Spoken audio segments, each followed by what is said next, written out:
Hello, everyone. So today I have something a little bit different for you.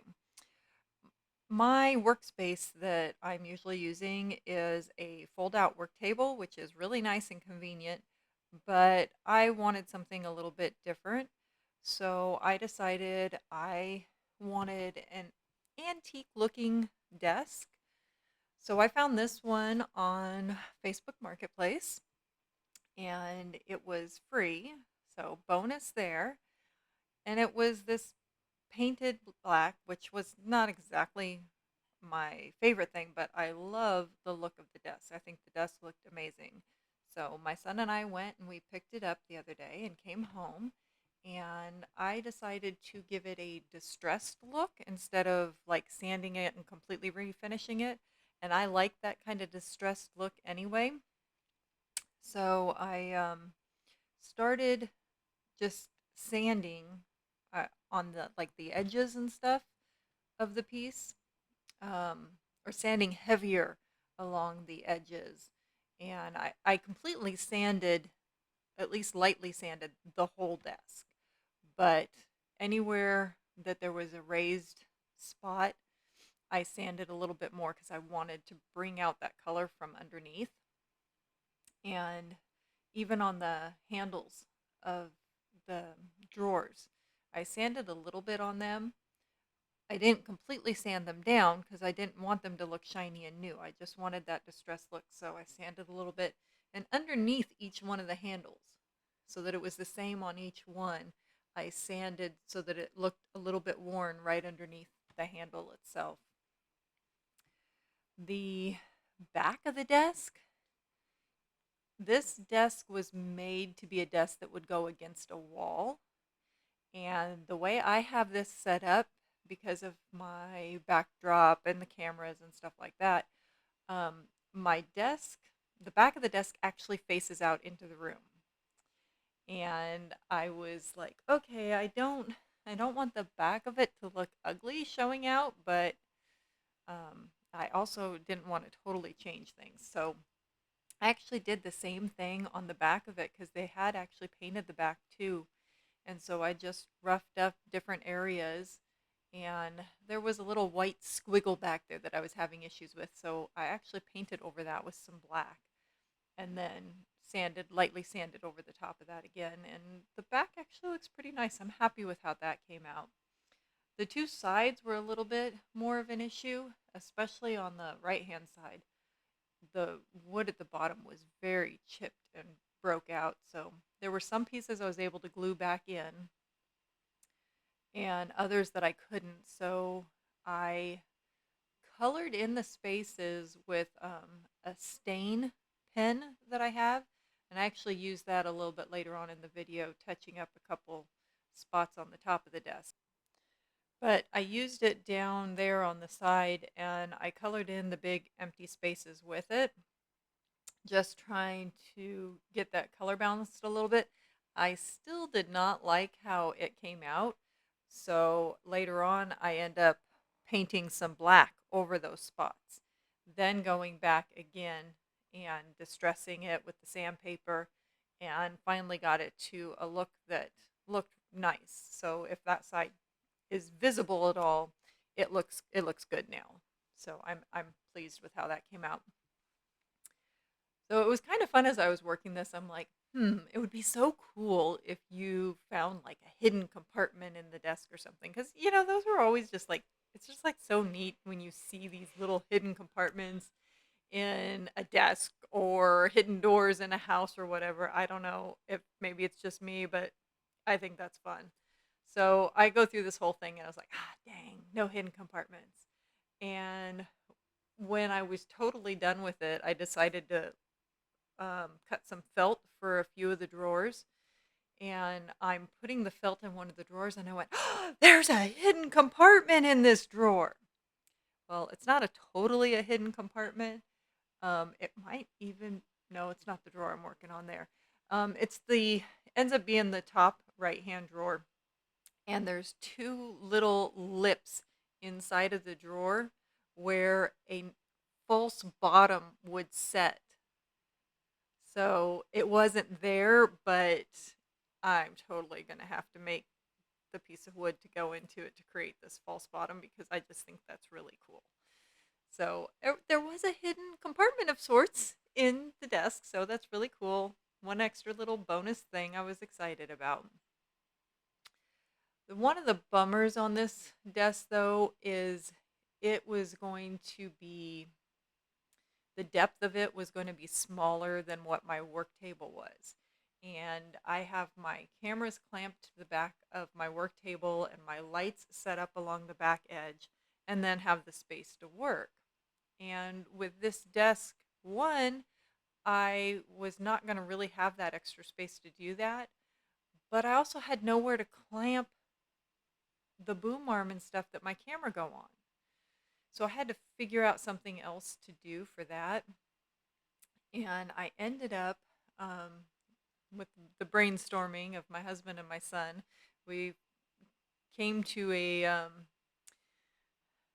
decision, I guess, of what we could do. So we actually ended up putting some shelf brackets on the back and getting a board, and I painted the board.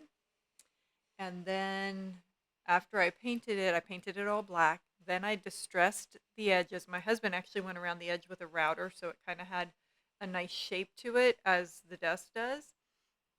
And so then I sanded it to distress it, but the wood the board was much lighter than the wood of the desk. So then I took that stain pen that I had been using, and I went along all those spots where I had sanded, and I used the stain pen.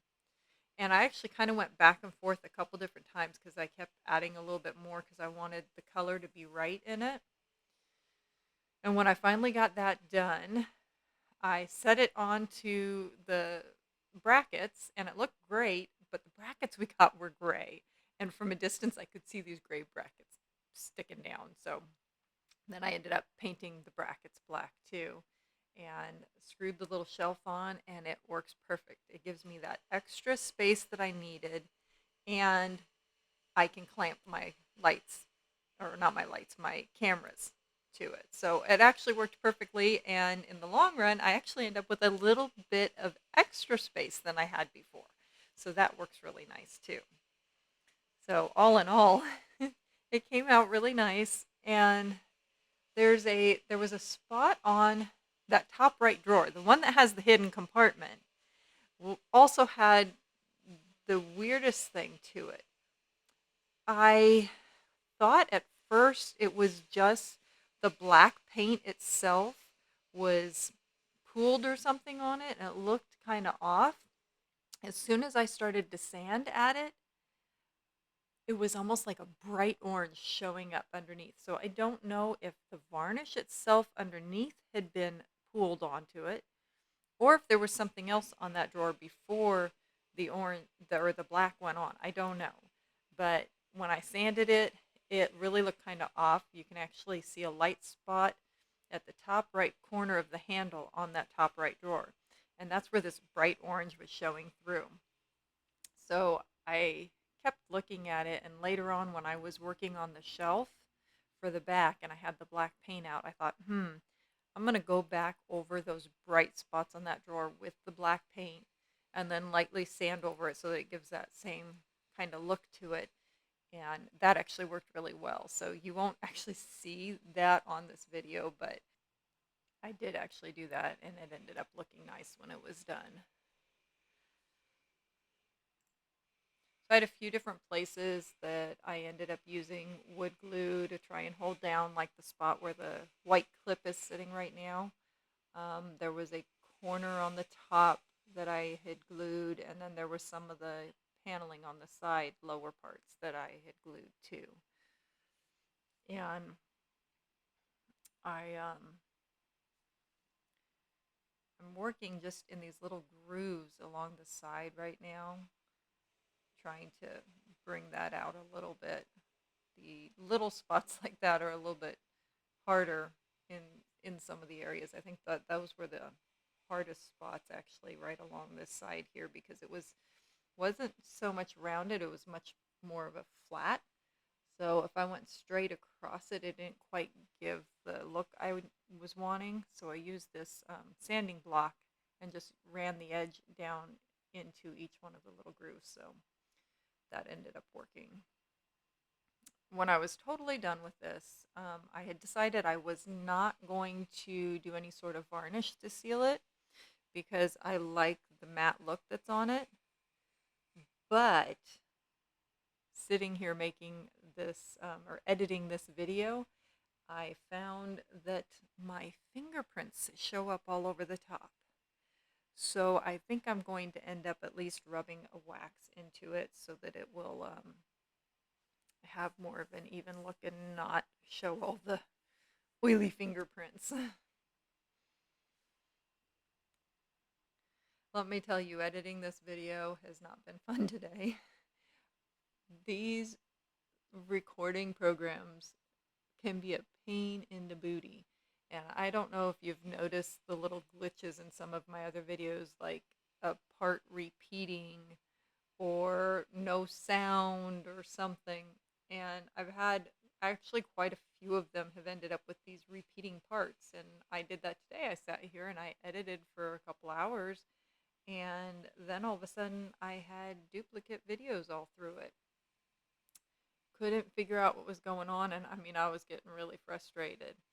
And we finally figured out that there's this one setting you do when you do the speed up parts because, you know, shorten the video a little bit for you guys and speed up the frames. And I, when I'm speeding it up, it was adding back in the original part of the video. So all the stuff I had cut out was there again. So we found out there was a little button you have to click so that it doesn't add that back in. So now I know for future videos, hopefully I won't have this issue again, but you never know. So at least I figured it out now. So hopefully this video is, fingers crossed, maybe it'll be the first video I upload that will actually be right in its entirety. We can always hope, right? Well, let's see. You always got to try and fill in that time space. And what is it that people always do? Let's talk about the weather. So, hey, let's talk about the weather.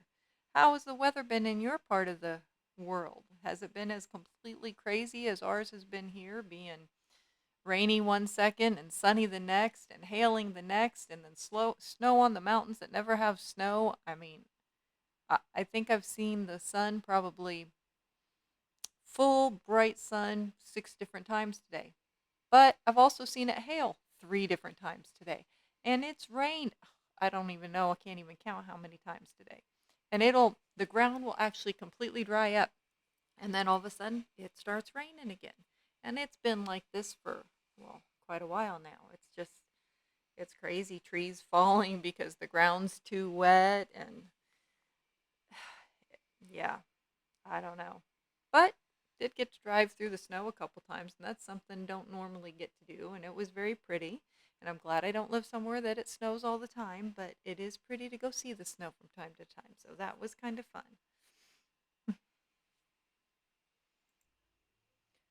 So this video was totally unplanned. I had not planned on doing a restoration.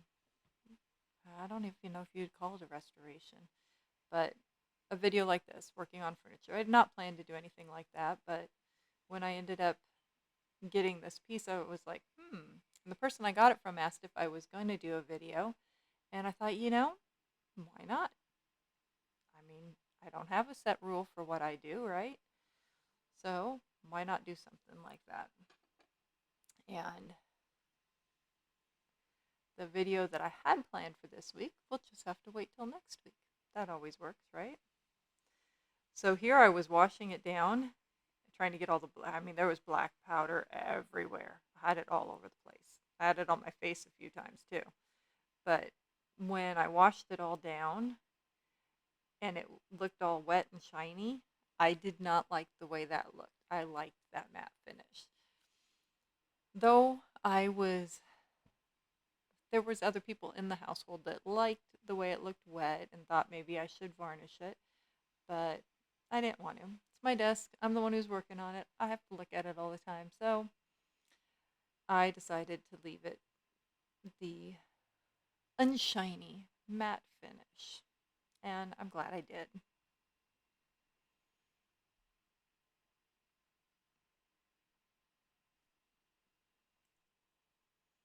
So almost done here. I'm just giving it a last little rub down of wash.